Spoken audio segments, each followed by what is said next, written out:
नमस्कार, आपके साथ मैं हूं सबीना तामंग देशमुख। रफा में इजरायली टैंकों ने कोहराम मचा दिया है। हमास के एक एक लड़ाकों को चुन चुन कर मारने की कोशिश में इजरायली सेना रिफ्यूजी कैंप्स को भी बख्श नहीं रही है। अमेरिका से लेकर यूनाइटेड नेशन तक अपील कर चुका है इजरायल को हमले बंद कर देने चाहिए, लेकिन नेतन्याहू मानने के लिए किसी भी कीमत पर तैयार ही नहीं है। उधर हमास ने भी काउंटर अटैक किया है। इजरायल के 3 सैनिक मारे गए हैं।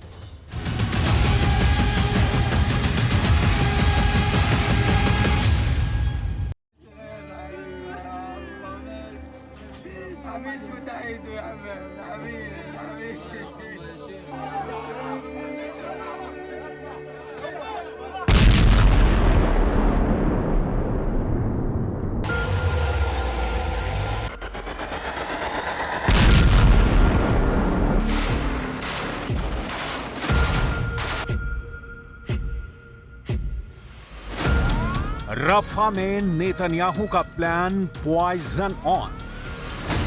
बाइडेन को भी नेतन्याहू ने बोल दिया नो। संयुक्त राष्ट्र की भी इजरायल ने कर दी अनसुनी। रफा को खाक करने तक होंगे हमले। ऑल आइज ऑन रफा कर रहा ट्रेंड। हिंदुस्तान में 50 पार पारे में खौलते लोगों के लिए रफा की तस्वीरें डराने से ज्यादा दिल दहलाने वाली हैं।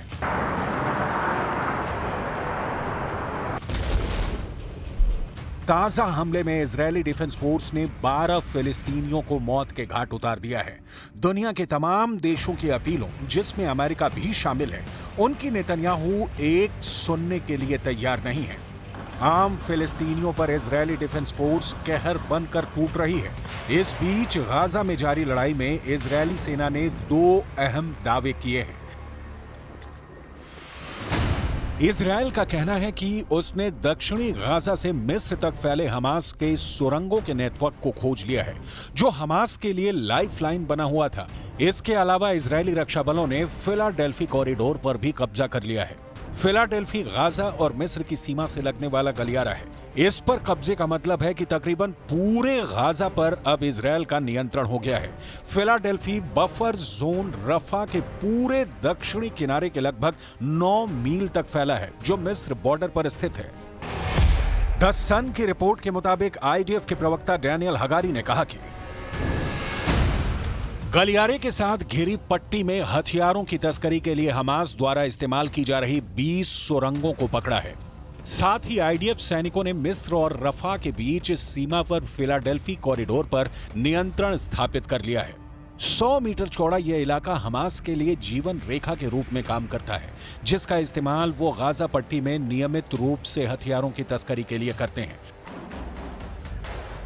हालांकि इजरायल के दावे को मिस्र ने गलत बताया है। मिस्र के मीडिया के मुताबिक नेतन्याहू की सेना रफा में अपने हमले को उचित ठहराने की कोशिश कर रही है।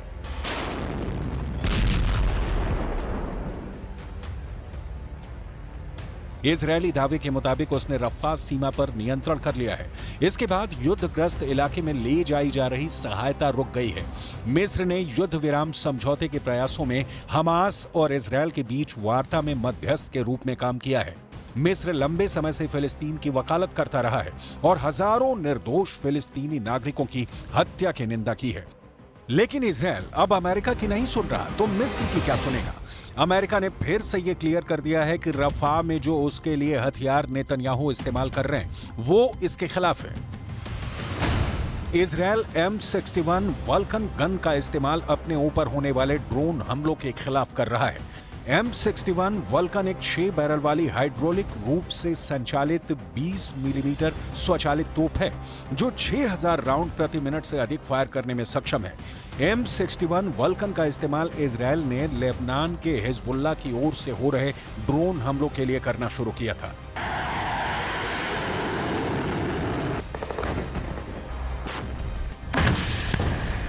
इजरायल के प्रधानमंत्री नेतन्याहू बार बार कहते रहे हैं कि हमास के आखिरी आतंकी के जिंदा रहने तक फिलिस्तीन के खिलाफ हमला रुकने वाला नहीं है।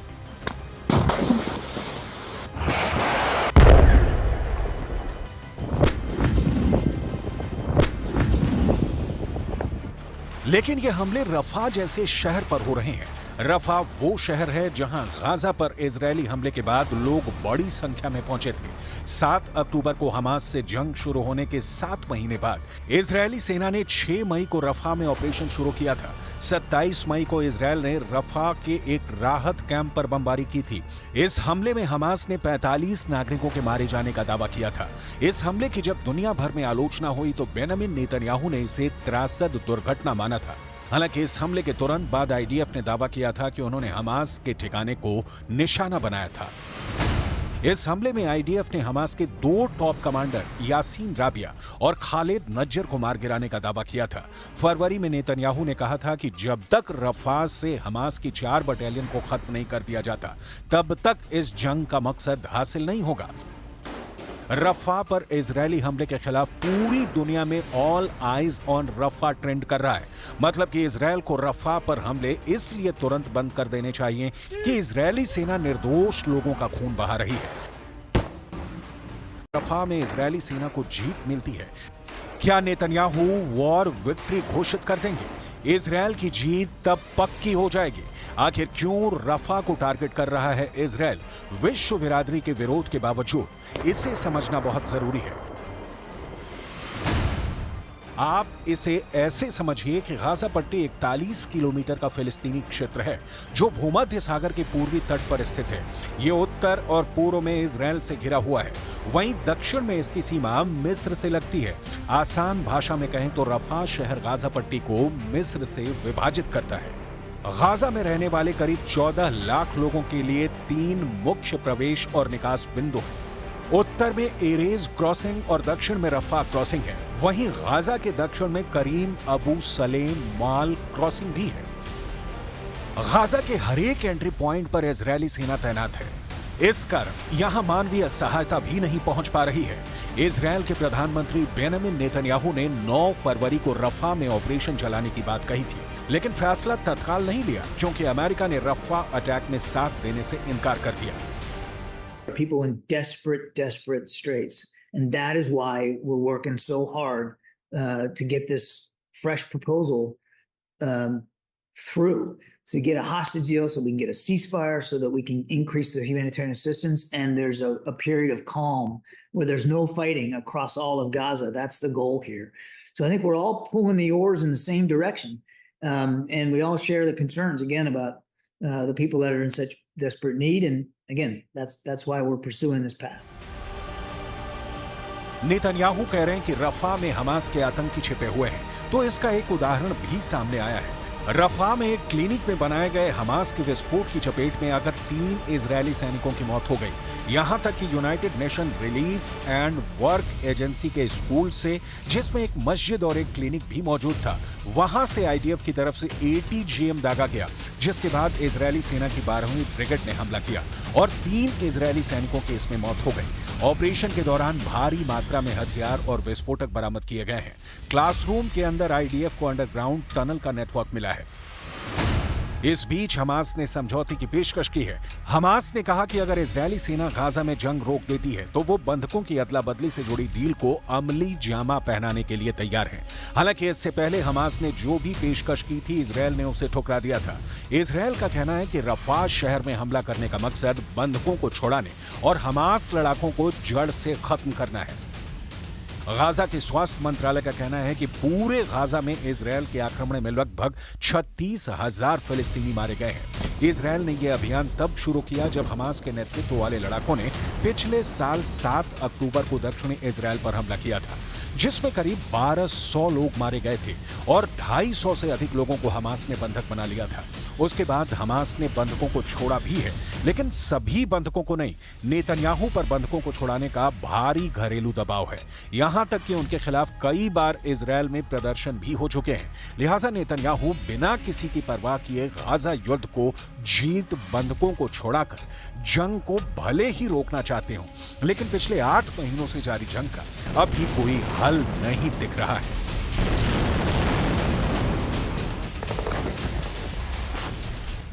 क्या यूक्रेन जंग में परमाणु युद्ध होगा? पश्चिमी मीडिया का दावा है कि आने वाले दिनों में पुतिन बहुत बड़ी परमाणु जंग शुरू कर सकते हैं जो पूरे यूरोप का विनाश कर देगी। रूस ने साफ कह दिया है कि अगर यूक्रेन को हथियार देना बंद नहीं किए गए तो रूस जंग में किसी भी हद तक चला जाएगा।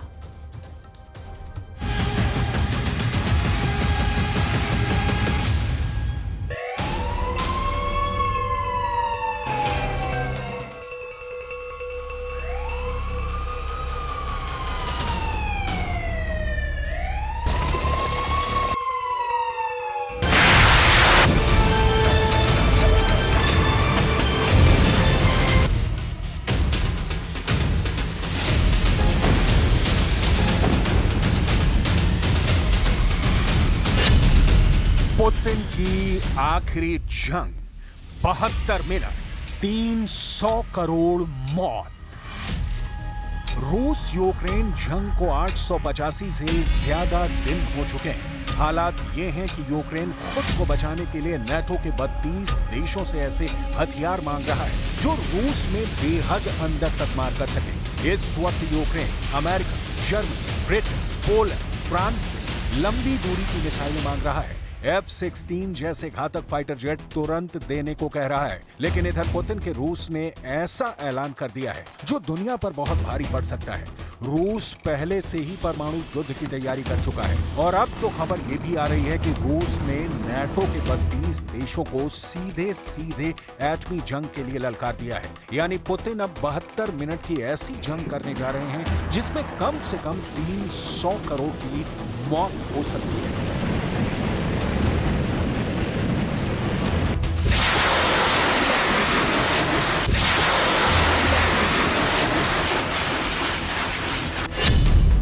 भस्म होगा नेटो, 32 देशों को परमाणु धमकी।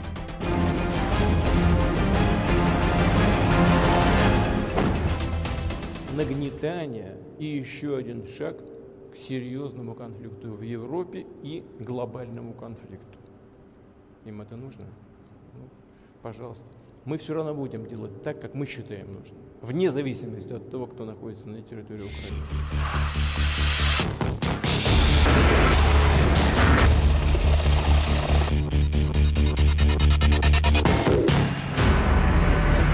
पुतिन की परमाणु जंग की तैयारी का अंदाजा आप इस बात से लगा सकते हैं कि रूस ने पहले चरण में परमाणु जंग में सक्षम किंजल और इस्कंदर मिसाइलों से अभ्यास शुरू कर दिया है। रूसी सेना दक्षिणी सैन्य जिले में परमाणु जंग की तैयारी कर चुकी है। यही वजह है कि अब उस दावे की दहशत पूरी दुनिया पर छाने लगी है, जिसमें दावा किया गया है कि तीसरे विश्व युद्ध की 72 मिनट की परमाणु जंग बहुत भारी पड़ने जा रही है। जरा इस एनिमेशन से एटमी जंग को समझने की कोशिश कीजिए। रूस के लिए जासूसी करने वाले एक जर्मन सैन्य अधिकारी ने कहा कि रूस की परमाणु हमला करने की तैयारी पूरी हो चुकी है। रूस के राष्ट्रपति व्लादिमीर पुतिन कभी भी हाइपरसोनिक मिसाइलों से परमाणु हमले का आदेश जारी कर सकते हैं। आशंका जताई गई है कि अगर परमाणु युद्ध छिड़ा तो 72 मिनट के अंदर धरती पर 5000 परमाणु विस्फोट होंगे और अकल्पनीय विनाश होगा। न्यूक्लियर वॉर और सिनेरियो बुक के मुताबिक इन धमाकों में 300 करोड़ से ज्यादा लोगों की मौत हो जाएगी। पुतिन का साफ कहना है कि यूक्रेन जंग अब रूस के वजूद से जुड़ चुकी है, जिसके चलते अब रूस परमाणु जंग करने को मजबूर हो जाएगा।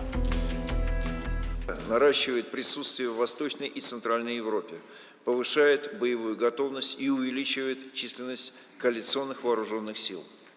Совершенствуется военная инфраструктура, активизируется учебно-боевая и разведывательная деятельность вблизи наших границ.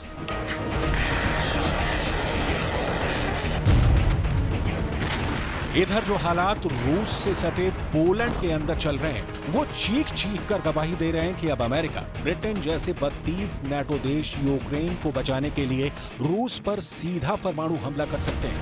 यूक्रेन के प्रधानमंत्री डेनिस शमिहाल ने तो यहां तक कह दिया है कि अगर यूक्रेन रूस से जंग हारता है तो दुनिया तीसरे विश्व युद्ध में भस्म हो जाएगी।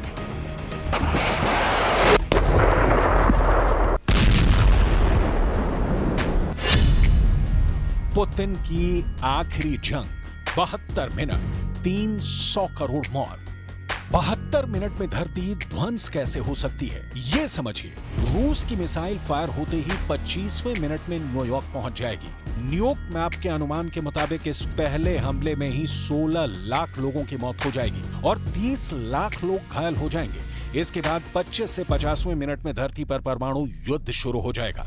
यूरोप पर रूस के हमले शुरू हो जाएंगे। यूएस और फ्रांस मिलाकर रूस पर परमाणु हमले शुरू कर देंगे। यूएस और ब्रिटेन मिलकर चीन पर परमाणु हमले कर देंगे और चीन भी पलटवार करेगा। रूस गठबंधन का देश नॉर्थ कोरिया भी यूएस यूरोप पर हमले शुरू कर देगा। 50 से लेकर 72वें मिनट तक महाविनाश होगा, यानी इन 22 मिनट में धरती पर 5000 परमाणु धमाकों का अनुमान जताया गया है। Nuclear war a scenario book के मुताबिक इन धमाकों में 300 करोड़ से ज्यादा लोगों की मौत हो जाएगी। न्यूक्लियर वॉर अ सिनेरियो किताब में अनुमान लगाया गया है कि 100 साल तक विनाश का चक्र चलता रहेगा। यूक्रेन को हथियार मत दो वरना हमला कर देंगे। विनाश की कगार पर पहुंच चुका रूस यूक्रेन युद्ध पुतिन के सब्र का बांध तोड़ रहा है। नाटो देशों में यूक्रेन को घातक हथियार देने की होड़ मची हुई है। इधर पुतिन ने पश्चिम देशों से साफ कह दिया है कि रूस से मत खेलो वरना विनाश कर दूंगा।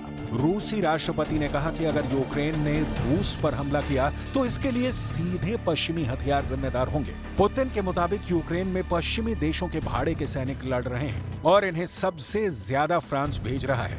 इससे पहले यूक्रेन के सीनियर कमांडर ने कहा था कि सैनिकों को बेहतर ट्रेनिंग देने के लिए फ्रांस से बातचीत चल रही है। यही वजह है कि पुतिन अब सीधे धमकी दे रहे हैं। पुतिन ने कहा है यूक्रेन जिस देश से मिले हथियारों से रूस पर हमला करेगा उस देश को गंभीर परिणाम भुगतने होंगे। रूसी मीडिया द मॉस्को टाइम्स के मुताबिक 2 दिन पहले कुछ पश्चिमी देशों ने यूक्रेन को रूस के खिलाफ हथियारों का इस्तेमाल करने को कहा था। सबसे पहले लातविया के राष्ट्रपति एडगर्स रिंकेविट्स ने इसकी इजाजत दी थी। इसके बाद ब्रिटेन और स्वीडन ने भी यही किया। इसके अलावा कुछ दिन पहले ब्रिटेन ने यूक्रेन को लंबी दूरी की स्टॉर्म शैडो मिसाइल भेजी थी। ये मिसाइल रूस के अंदर 250 किलोमीटर तक जा सकती है।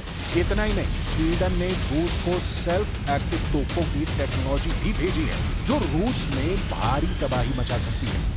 Ми працюємо по максимуму, щоб зробити більш ефективною нашу ППО, і Швеція надає Україні спеціальні літаки радіолокаційного спостереження, також в цьому пакеті бронемашини і снаряди.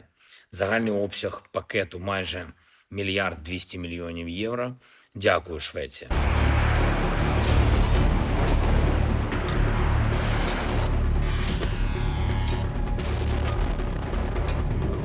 अब ऐसे हालात में पुतिन के पास आखिरी विकल्प बचा है परमाणु जंग। पुतिन की भीषण परमाणु जंग की तैयारी को लेकर Ukraine, America, Britain, France, Germany और पोलैंड रूस से बेहद घबराए हुए हैं। हालात ये हो गए हैं कि पोलैंड में बहुत जल्द अमेरिका के परमाणु हथियार तैनात हो सकते हैं। इसके अलावा यूरोपियन यूनियन ने न्यूक्लियर कॉपरेशन टीम बनाई है। इस टीम में यूरोपीय देशों के इंटेलिजेंस के अधिकारी हैं। ये रूस की परमाणु गतिविधियों पर नजर रखे हुए हैं। यूरोपीय देशों की खुफिया एजेंसी ये तय मान रही हैं कि यूक्रेन युद्ध का परिणाम परमाणु विस्फोट ही होगा और अगर ऐसा हुआ तो अकल्पनीय विनाश तय है। इधर यूक्रेन के प्रधानमंत्री डेनिस शमिहाल ने ब्रिटिश मीडिया के सामने साफ चेतावनी देते हुए कहा है यूक्रेन को युद्ध लड़ने के लिए आज भारी आर्थिक मदद की जरूरत है, कल या परसों नहीं। अगर हम मिलकर यूक्रेन की सुरक्षा नहीं करेंगे तो यूक्रेन हार जाएगा। इससे दुनिया की सुरक्षा से जुड़ा ढांचा तबाह हो जाएगा। कई जगहों पर युद्ध छिड़ जाएंगे और तीसरा विश्व युद्ध होने की नौबत आ जाएगी। यूक्रेन готовит украинских военнослужащих и вербует наемников. На этом фоне Россия продолжает специальную военную операцию, и все ее цели будут непременно достигнуты. रूस यूक्रेन जंग तीसरे साल में पहुंच चुकी है। अब तक रूस यूक्रेन के 20% इलाके पर कब्जा कर चुका है। 1,19,000 वर्ग किलोमीटर के इलाके पर कब्जा करने के बाद रूस को यह डर है कि नाटो के लंबी दूरी के घातक हथियार यूक्रेन को देकर रूस में तबाही मचा सकता है। पुतिन को यह खौफ इसलिए भी है क्योंकि नाटो ने रूस से सटी सीमा पर भारी सैन्य तैयारियां करनी शुरू कर दी है। रूस की सीमा पर नाटो के 1,23,000 सैनिक मौजूद हैं। इस बीच यूएस के हाउस ऑफ रिप्रेजेंटेटिव ने यूक्रेन को $61 बिलियन की सहायता देने का फैसला कर लिया है, जो रूस के लिए गंभीर खतरे वाली बात है। खतरे को देखते हुए रूस ने भी अपनी तैयारी पूरी कर ली है। रूस के रक्षा मंत्री का दावा है कि रूस की सीमा पर नाटो के 300 टैंक और 800 आर्मर्ड व्हीकल तैनात हैं, जबकि 90,000 नाटो सैनिक अलग अलग तरह के अत्याधुनिक हथियारों के साथ लिथुआनिया आ गए हैं। रूसी रक्षा मंत्री सर्गेई शोइगु ने भी यह दावा किया है कि रूस ने लेनिनग्राद, सेंट पीटर्सबर्ग इलाके में 7,000 घातक हथियारों को भेजा है। इसके अलावा रूस की राजधानी मॉस्को में भी 2,400 आधुनिक हथियारों को तैनात किया गया है।